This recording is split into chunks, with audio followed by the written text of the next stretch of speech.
We have reminded ourselves that tomorrow will be better. Aren't you glad that tomorrow has finally arrived today? Can't you feel the excitement that's breaking out all over the city of Chicago? This campaign has caught so much fire because it has captured the imagination of the hopes that we have for the city of Chicago. It's a very remarkable time in our nation's history because this is one of the more divisive moments that we have seen in a generation, where those who have want more and those with less, things are being taken away from them. It doesn't have to be that way, Chicago. There's enough here in the city of Chicago for everyone.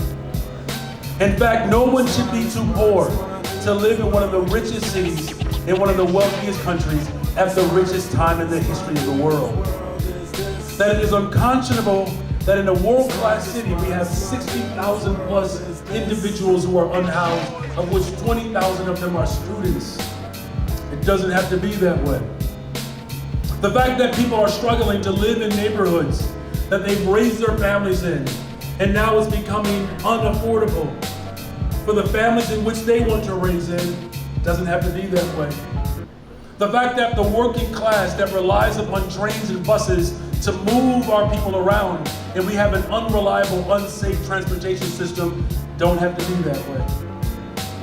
The fact that we have families across this city who are struggling with their health, including their mental health, with untreated trauma, where people are struggling every single day just to survive. And they are self-medicating because the hope that they once had has been stripped away from them. Don't have to be that way. When we have had public housing exist in the city of Chicago, where working class people were able to raise their families in public housing, and now it has been crumbled.